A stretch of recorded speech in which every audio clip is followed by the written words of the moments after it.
Hello, everyone. Thank you for coming back for another interview. My name is Hannah. Hello, my name is Jenna, and today we have another guest music therapist with us. Go ahead and introduce yourself. Hi, I'm Megan Brunner. I'm a music therapist in Western New York. Awesome. Megan, tell us a little bit about how you found out about music therapy, how you decided this is the profession that you wanted to go into. Yeah, my interest in music therapy didn't spark until I actually tore my ACL, and I was like, I don't want to be a doctor anymore. I don't want to do surgery. And I still want to go into like a healthcare type of deal. But I always loved music. And my music teacher was like, have you ever heard of music therapy? I was like, no. And I looked a little bit more, did a little research, and I was like, all right, I guess I'll try and go to college for music therapy. And it worked out. So that's how I found music therapy, was through a little bit of I don't want to be a doctor anymore, but I still want to help people in some way. So I chose music therapy because I like health, wellness, and music. So When you were kind of looking for schools to go to for music therapy, what was your process like of deciding where to go, and what were the factors that played into that for you? yeah, of course.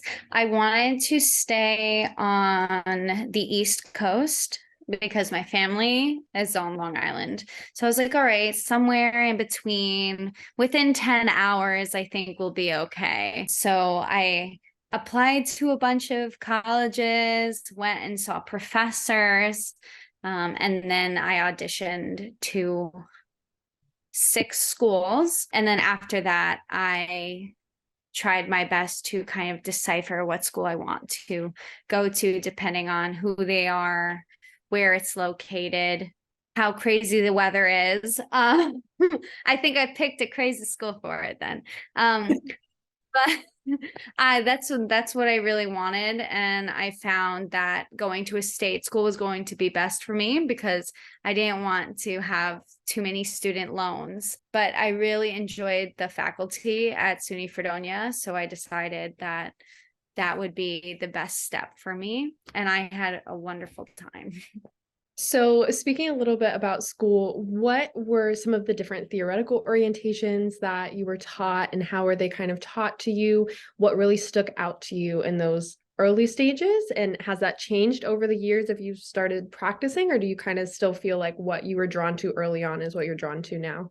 I really loved how throughout my college career, we were able to kind of toy with everything we would like to kind of navigate through. So I always kind of identified as like somebody who loves like a holistic humanistic approach. That's what I work best in because I feel like it's so flexible for me personally.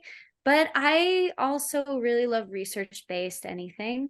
I found that my college experience kind of allowed me to branch out and see what would fit best throughout all of my clinicals and then into my internship. So I was able to kind of look at everything and go from there, which has been really helpful, knowing a little bit about like a lot of things and then expanding on it has been really beneficial. Going back, what was something that you really, really enjoyed about your college experience? And if you went back, what would you change or want to see grow? What I really loved about my college experience was I was able to experience a lot of different things. I joined lots of clubs that weren't always music orientated, which I felt made me a better, like, well-rounded person. What I wish I had heard and learned a little bit more was a diverse population of people. So we always talk about children with disabilities, sometimes labor and delivery, sometimes bereavement, hospice, things like that. But we don't always look at the niche populations that we can work with, but a lot of us don't know enough about these populations, which makes music therapists feel a little uncomfortable working with the populations. So learning more about those people that could benefit from music therapy would be it would open the field of music therapy up as well. Switching gears a little bit now from college, moving into internship, where did you decide to do your internship and what stood out to you about that location? And where do you feel like you really grew during that time? I loved my internship 100%. I worked in early intervention. And so it was a little preschool that I worked in, and it has taught me how to be very flexible. That's something that I really love to be, is flexible. I'm a very fluid person. I'm like, all right, we'll do this and we'll try this. And kind of, I find it to be like ebb and flow of like waves a little bit. And that's how I kind of went through my internship really. And I completed my internship at OLB Human Services. So I went to St. John's Park Place and things like that. So I worked in 2 different preschools under the supervision of Corey Barkey, who is an amazing music therapist. And she taught me so much about how to be a music therapist, because we learn about music therapy and we learn a little bit about how to be a music therapist in our college experience, but being immersed in it and seeing firsthand from another music therapist how to do it, and then have an opportunity to be in a position to look at your future life. That's what made my internship so beautiful, was my experiences and the people that I was able to be around. The treatment team, I really loved being a part of. I value being part of a treatment team. I think it's so amazing to see a group of people working collectively to support somebody. I find is really beneficial, and you learn so much from others. And that's where I learned how to be part of a team rather than the music therapist. And I just go and do my music therapy thing, I go home. So being able to be around other professions was really beneficial. Kind of moving forward towards the end in terms of the CBMT exam, what was your experience like taking the exam? Was that something that you really prepared hard for, or just kind of went into it winging it? And then what kind of advice would you give to people who are taking the tests now? I prepared for my CBMT exam by taking the CBMT practice test. I also made a huge study guide of everything and anything I could have learned from my experiences at college and my internship. I looked at Quizlets were my best friend. I loved a good Quizlet. And after I took my CBMT practice test, I went back and really pinpointed, all right, what's something I can do better and how can I facilitate this in my test so I'm not going to freak out during my test, because I'm not the greatest test taker. So after pinpointing it's not really a multiple choice type of test, like this is the right answer, this is the wrong answer. It's all theoretical situations, and mine was very theoretical. So being able to kind of see, all right, maybe it's A, maybe it's B, it's not C and D. So I used my test paper that you get at the PSI sites, and I labeled it easy, medium, and hard. And throughout the test, I put, okay, number 1 was easy, and I put the answer I put. If it was medium, I'd be like, number 23, I put B, but I think it might be C. And then hard, you obviously label, okay, number 100 was this. And then you go back and you try and look at your mediums again before you go to your hards, because your hards are going to take the longest. So you go back to your mediums, really look at them. Okay, I did those. Now I can go to my hards. And that's how I passed it. That's what really saved me in that test. So I passed it my first time, but I know a lot of people who didn't pass the first time, and I gave them the little cheat sheet and the easy, medium, hard, like, here you go, and they passed. So I think it's all about your preparation and how you can give yourself the best shot during your CBMT exam. I did that same thing too of like the columns, and it really helped. And like I feel like the easy, I was surprised with how many I had marked as easy. And like that also was a boost of confidence for me of like I feel like I'm getting in a rut right now of like several questions in a row have been like medium or hard questions. But then when you go back and look overall, you're like, oh, I'm doing okay. These are all the ones that I answered that I'm like, I got these. If I got at least like half of these medium ones, I'm good to go. Yeah. So after the CBMT exam, was it something that I know that you went back to grad school? Was that something that you decided to go back right away? And were you working at that period in time as well? What was that like? Initial job search? I was not thinking I was going to go to grad school right off the bat. I didn't think it was in my cards. Financially, I think it takes a big toll as a new grad in general, but I chose to do my master's because I had the opportunity to be the graduate assistant, which helped with the tuition. So it was just perfect timing for me to get it and be able to further my knowledge, where I was like, okay, well, I just finished my internship. I was still in school, might as well do 2 more years, and then I don't really need to worry about going back to grad school. If you want to go to grad school, that's great. If you don't, that's totally valid. It's a lot of money, but it's a really great investment if you choose to go. I wasn't working at the time at first. I took a little bit of time to get myself acclimated to grad school before I went and started working. And I was very fortunate that there were music therapists in the area who needed a subcontractor. So I'm contracted under a music therapist who has a contract with a school district. So I got a call, hey, Megan, I have 2 students who need music therapy. Are you available? So I was like, yes, of course I am, because I was like, yes, I'm getting my foot in the door. This is great. And then it happened again with another music therapist. So I had the part-time like caseload through school districts.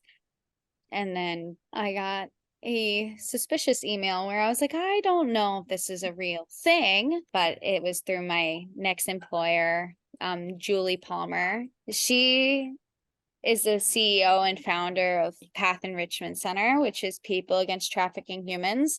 And I did interview for that one. I did. So not all of them like fell in my lap. I did have to interview. And I would say part of my interview process was definitely grueling at times, because we work with vulnerable populations that we need to be careful with. You need to be the right fit, right? But I would say that employers want you to do well in your interview. They don't want you to do like poorly. They're looking for you to be successful. So I would say be confident in yourself, be sure in what you believe, have conviction, know that music therapy is a valid thing for you to be doing at your certain facility if they don't have a music therapist there already. Just be yourself, be honest with what you want and what you're expecting from an employer. And if it's not the right fit, then it's not the right fit. And then you move on and you go and do something else, and it's okay. Interview times take it's a long process. It's the same thing for like internship interviews. You can do a lot of them. I did them during COVID, so it was a little different, but I would say that was my biggest takeaway of like moving through music therapy interviews and job searches. I know that this is probably covered a lot under your graduate studies, but in terms of recertification and continuing education, where do you find that you benefit the most from continuing it, and where do your interests kind of pan out on the map? I find that my continuing education, a lot of it comes from conferences. I do a lot through conferences, but I also get continuing education through my employer. So it's not specifically music therapy. There's a lot of counseling properties to it, or like Love 146, which is an amazing organization here in Buffalo. And I get a lot of my recertification kind of things through other avenues. I also take piano lessons, and that is also a continuing education credit. You can do those, and I obviously got a lot from being in grad school. You do a lot of learning. I did supervision for students, so I also got credits for that as well. But if you look in the right places, you don't need to be spending a lot of money on recertification. There's a lot of free resources that you can use, which helps keep the costs down. So you're not spending a lot of money if you're not working full time, or if you're still looking for a job. I think that's really beneficial to know and seek out. So Can you speak a little bit? I know that you were very active in like the music therapy world at college. So how was that beneficial to you? What really made you want to get into that? Different positions that maybe you held in addition to the grad assistant, and how did that experience help you grow? I was very active in music therapy club. I was PR chair for a little bit, and then I actually was president of music therapy club. So I did a lot of the planning and organization for the events that we would do, or when we were going to conference, getting everything in line. That kind of fell on me.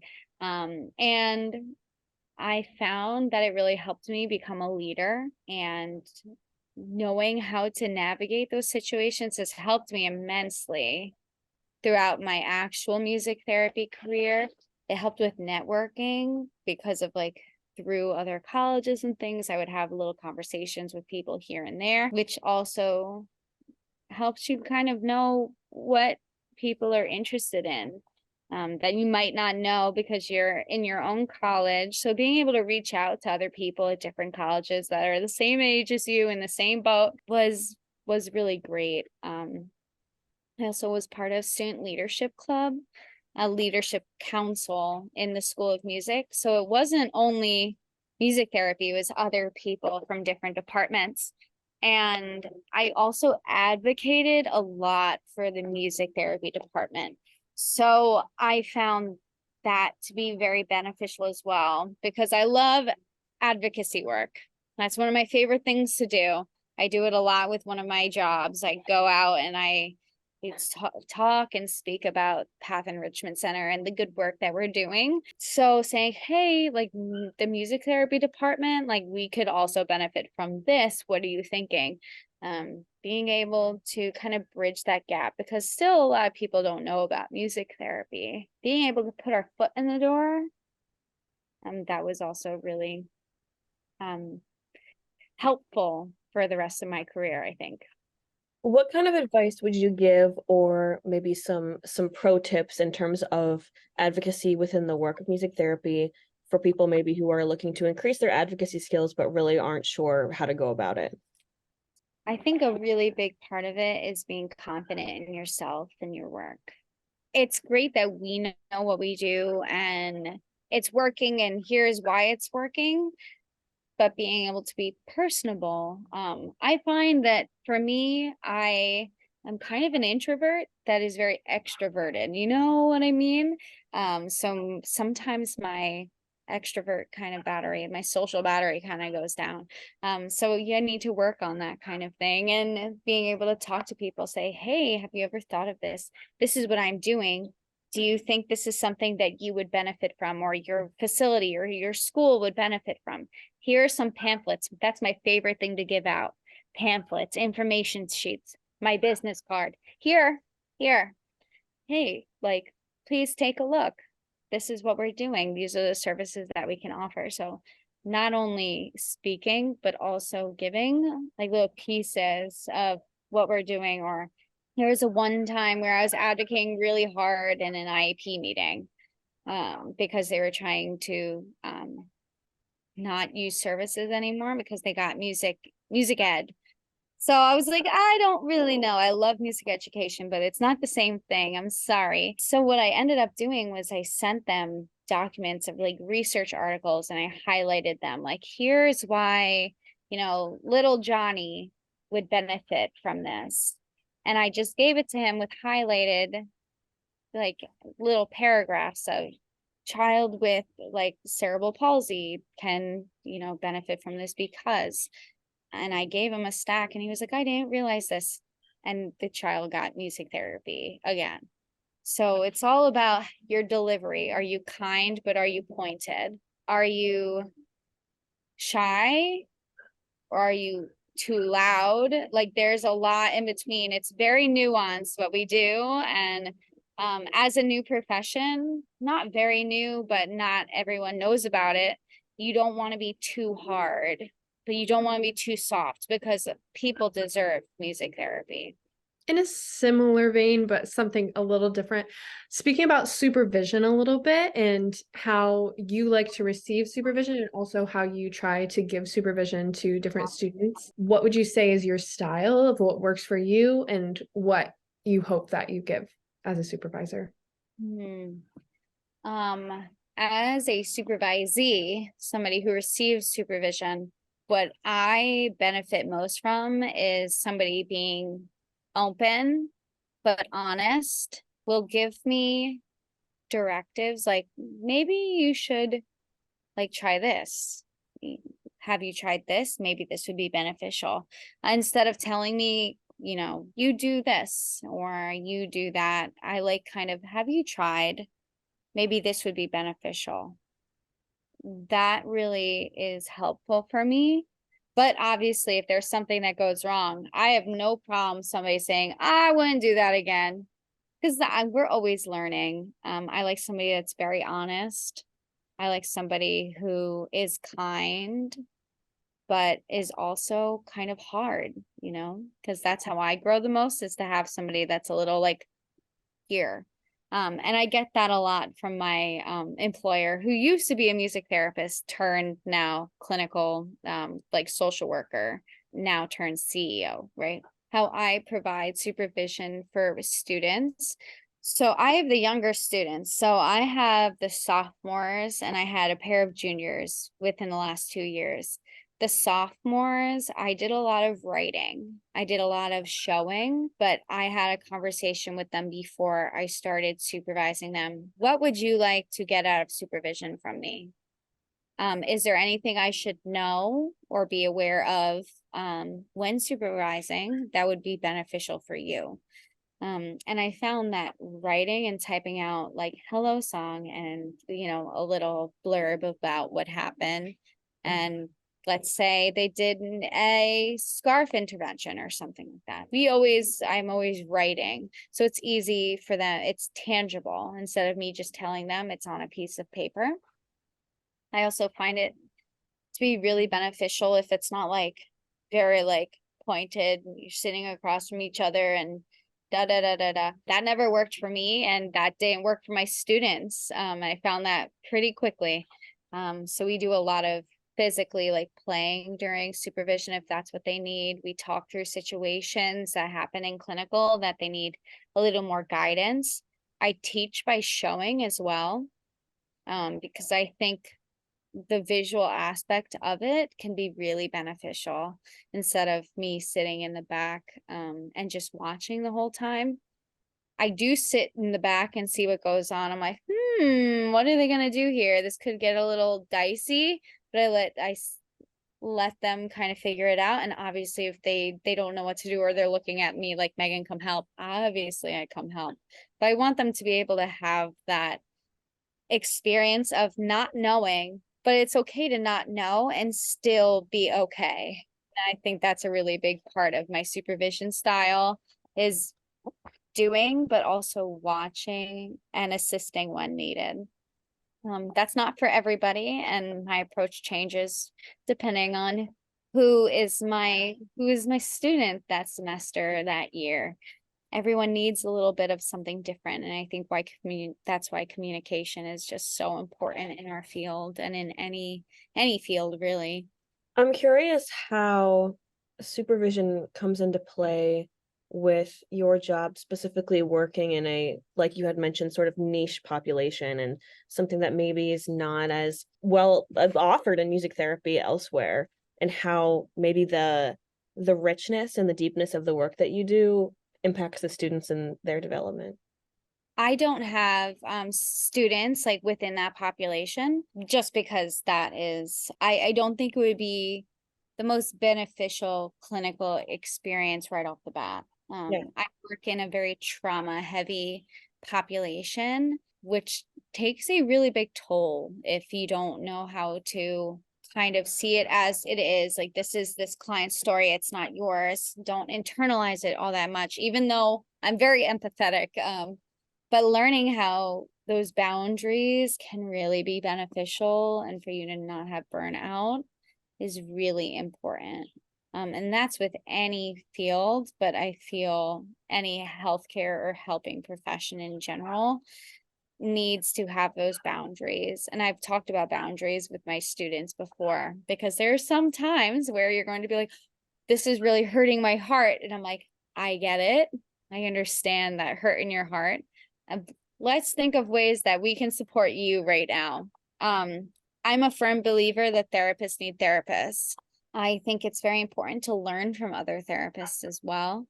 I get a lot of supervision from my kind of supervisor, and I'm part of Facebook groups, and I'm part of, monthly supervision with other healthcare professionals, which has really been beneficial in my line of work, where I'm like, nobody talks about human trafficking until it happens to you, right? So I didn't know anything about the population. I didn't know anything about the clients I was going to see. I didn't know how hard and taxing it was going to be. But it has taught me to be so flexible. It has shown me that music is different for everyone. I didn't think I was going to be writing songs and raps with my teens. Never in my life. I wasn't a songwriter until I was. Improvisation, not something I was very comfortable with until I started working in this population. And I realized it's not about me. It's not about what I believe. It's not about who I want to be as a music therapist right now. It's about how can I meet this client's needs in a way that's effective and will benefit them until the next time I see them. So songwriting was really beneficial. Learning how to do it was hard. But that's really what's great about music, is it's different. And there's so many different styles. And the cultural impacts of it are just so great, right? And we need to be respectful of that. We need to be culturally informed, because a lot of my clients are not white. They're not white. They're people of color. They come from all different religious backgrounds. And for me to say, oh, I'm not going to do that music, it tugs a little, like, well, why wouldn't you? So I've had to be super open and kind of releasing that, saying, this isn't my music, and I respect your music, and we can use it because this is what's beneficial to you, and this is what you love and what you grew up with, or this is what you identify with. And I've given my students in supervision that liberty as well, because we hear oh, it has curse words, I don't know if we should do it. I'm different. I think that if a song is telling a story and you want that story, then it's okay. So Working in the state of New York with the LCAT in place, how does that impact your work, or how does that not impact your work? And maybe the pros and cons that you see with that. I see a lot of push and pull coming from New York when it comes to LCAT, when it comes to licensing in general. We're just far behind, but like getting closer. I find that LCAT is extremely valuable. I just wish it was more of a streamlined process that we had for it. I'm LCAT eligible, but it's also very difficult, because what LCAT does in some situations is it pigeonholes, because I don't always work in a facility that I can get supervision in all the time. So I would need to reapply for LCAT eligible kind of work, because I don't have enough hours at a certain facility, which causes a lot of heartache for a lot of music therapists because they don't have the money. That's why salary transparency is so important. It's because none of us are getting paid the same, even in the same region, like even in Western New York, even on Long Island, like everything is so different. So how are we going to be paying all this money when a lot of us can't access LCAT hours? So that's where it gets a little sticky for me as a music therapist. I know there are some music therapists that don't feel the same way, but it all just depends on who you are and what position you're in. It's different. I wouldn't say I'm the best person to ask about it. Somebody who's amazing and I really respect her as a music therapist and as an amazing advocacy person is Donna Poland, who would know so much more about LCAT than I will ever. She's your person to talk to when it comes to the state of New York and LCAT and licensing. So I feel like we've heard several people from New York talk about the licensure process as something they think is great, but also not necessarily quite as accessible as they would like. yeah. It's really difficult in New York right now. We're hoping it gets passed, the bill gets passed, and we're going to be able to get the ball rolling. We don't know yet, it has to pass the bill. So, and then after that, I think it will be more accessible. But right now it's not very accessible. Taking all that into mind, especially with the work that you do, how does self-care routine kind of fit into that for you? And what are some things that you find are really helpful in that sense? I am a huge fan of self-care. I think it's really important to get a good night's sleep. Having a schedule is really beneficial for me. I say I live, breathe, and die by a schedule, even though I'm kind of a type B person. I get up and I go to sleep at the same time. I don't mind sleeping in on the weekends, though. That's my favorite thing to do. I enjoy getting my nails done or taking very long showers, reading books. Those are my favorite things to do to kind of wind down and like take my dog on walks. Anything that can be a little mind numbing is really great for me because as clinicians, we kind of have our brains running all day. So to be able to turn it off and just be with yourself and just be a person is really a great situation that I put in for myself because I was getting really hard burnout, but I realized I was taking a lot of things home with me until I got the supervision I needed where I was like, oh, okay, now I know what to do.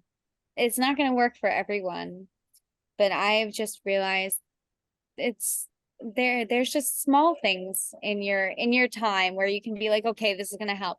I love making breakfast. I don't know why. It's one of my favorite things to do in the morning, getting a coffee.